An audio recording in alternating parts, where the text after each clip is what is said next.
अस्सलाम वालेकुम दोस्तों, कीअं आहियो?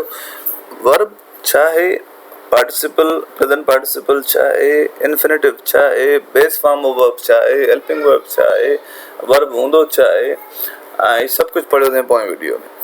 हाणे पढ़ूं था असां उनजी क्विज़ था कयूं, मतिलबु वर्ब जी। हाणे पहिरियों क्वेश्चन, पहिरीं क्विज़ जो, इन क्विज़ जो पहिरियों क्वेश्चन आहे, which arrow points to the verb in the sentence. कहिड़ो आहे जेको वर्ब खे थो शो करे? वर्ब छा हूंदो आहे? कमु हूंदो आहे। हिते बॉय छा थो करे? बॉय पढ़े थो, रीड थो करे, यानी two. Second one is the true. Which arrow point, हिते ॿुधाइणो वर्ब कहिड़ो। हाणे सारा छा थी करे? सारा स्वयं थी करे। स्वयं माना तरे थी, त पोइ स्वयं असांजो वरी टू जेको आहे असांजो स्वयं थी वेंदो। हाणे चए थो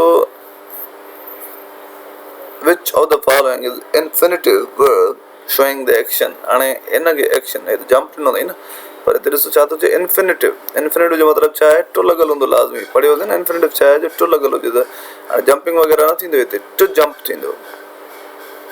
हिते बि इन्फिनेटिव जो ज़िक्र कयो अथई। हले छा थो? साइकिलिंग थो करे, ठीकु आहे, त टू साइकिल थींदो हिते, ॿियो कोई बि न। छो त हुन इन्फिनेटिव पुछियो आहे असांखां। इन्फिनेटिव में टू लॻंदो आहे लाज़मी।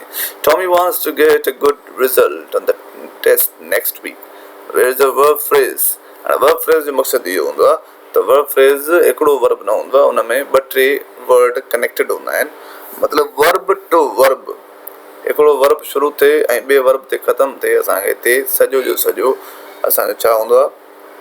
वर्ब फ्रेज हूंदो आहे। हाणे पहिरियों त वांट्स सभिनी खे ख़बर आहे, वांट माना चाहिण, त माना इहो वर्ब आहे। ॿियो वरी गेट बि त वर्ब आहे, माना वांट्स टू गेट। इहो सॼो जो सॼो असांजो छा थी वेंदो? वर्ब फ्रेज थी वेंदो। फिन एंड टॉम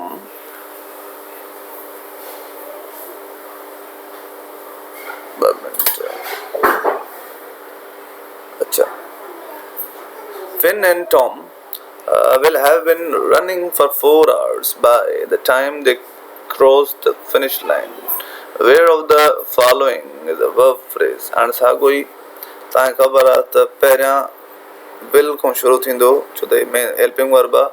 वेंदे रनिंग असांजो मेन वर्ब आहे, प्रेजेंट पार्टिसिपल आहे, त असांजो हेसि ताईं सॼो सॼो छा थींदो? वर्ब फ्रेज थींदो, ठीकु आहे। The sentence below is written in the simple present tense। हेठि जेको सेंटेंस लिखियल आहे न, इहो वारो, इहो लिखियल आहे प्रेजेंट सिंपल में।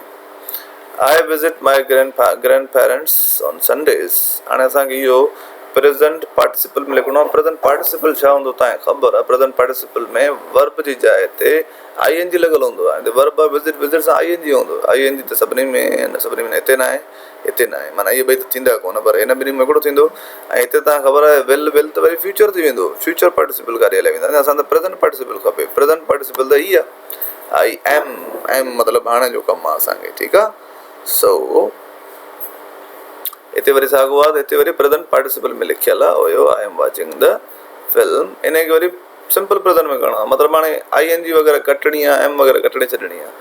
आई am watching a film, I watch a film with my friends. I watched पास थी वियो न, आई एम त साॻियो ई वरी इहो थी वियो न, विल बि न, माना पहिरियों थींदो, ठीकु आहे।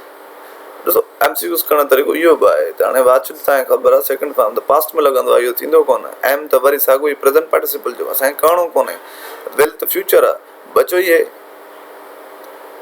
ट्रू थी वियो। उमेदु आहे तव्हांखे सम्झ में आई हूंदी मुंहिंजी ॻाल्हि, ऐं हीअ कोई सम्झ में आई हूंदी।